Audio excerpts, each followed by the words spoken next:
Ал біз кеше совет дәуірінде тамақты импорттаған жоқпыз. Қараңыздар статистиканы, сіздер сауатты жігітсіздер ғой. Қазір біз 6 миллиард 200 миллион доллардай тамақ сатып алып жатырмыз. Ашпыз біз. Тамақ жетмейді бізге.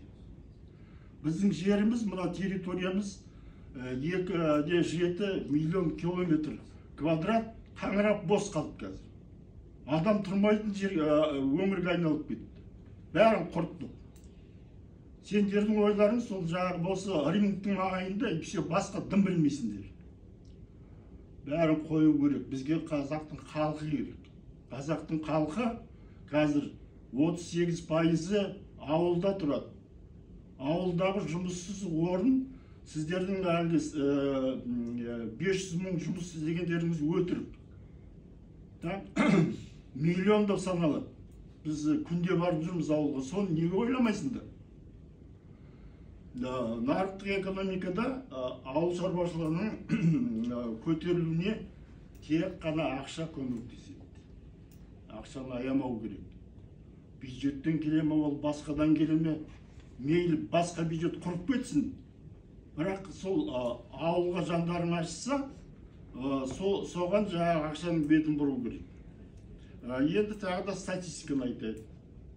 Қазір коэффициент кредитования деген бар. Білесіз, ондай показатель сендерге таныс болуға тиіс. Бұрын 90 жылдың статистикасы бойынша ол жаңағы 36% болған. Бұрын біздер оборотный жаңағы средства кредитовали. Никаких залогов не просили. Сөйтіп, біз ешқандай импорт алмай, тек қана экспорт жасайтынбыз. Мысалға,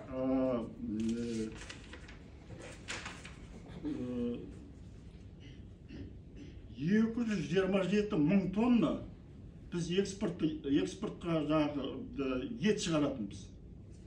Қазіргі сендердің шығарып отқандарың 23 жылдың қорытындысымен 55 мың.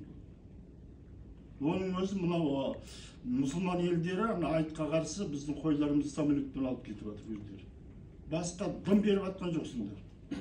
Бізге наоборот тамақ жетпейді. Халыққа жаңа айттым ғой мен.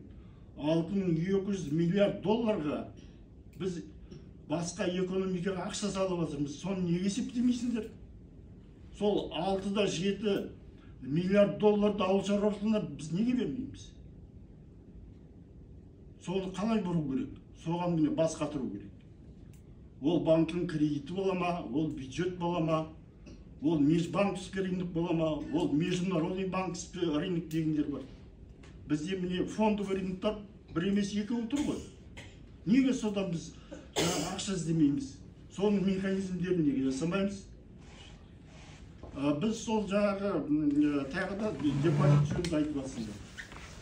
Шырақтарымыз значит, ол жаңағы банк развития деген ол ойыншық. Ондай банкты бізге бір тиынға керек жоқ. Мына көріп отырсыңдар ғой банк развитияның не екенін. Ол 2 рет пәленбай миллиард долларға убыткіға шықты. Ол жылына 10 жағы 6-7 ғана программа соны кредитовать етеді. Ал енді мына средний жағы руки коммерческий банктарға қараңыз. Олар 100, 200, 300 программа кредит береді жылына. Банк развитиеміз сол 5-6 жағы программадан аспайды. Сондықтан ондай институт құрып керек жоқ. Бізге толыққанды агропромышленный банк керек. Өсуіміз үшін. Міне агропромбанк Россияда да бар, Беларусьта да бар. Қазір біз барсақ дүкендегі сөрелерде Россия мен Қытайдың Беларусьтан келген тамақ тұр. Неге? Өйткені себебі оларда агробанк бар. Қалай істеп жатыр? Неге қарамайсыңдар соны бар? Көріңдер қайдан ақша алып жатқандарын. Зерттеу керек қой. Не үшін олсыңдар осы жерде? Біз рынок и все. Рыноктан басқа дым білмейсіңдер. Бұл өте жаңағы қауіпті жағдай Қазақстан үшін. Сондықтан бізге агробанк міндетті түрде керек. Оның филиалдары мейлі ол убыточный болсын, мейлі ол прибыльға қарамау керек үшін. Агробанктың прибыльна. Наоборот, бюджеттен соның жаңағы убыткісін сөндіріп отырайық лучше.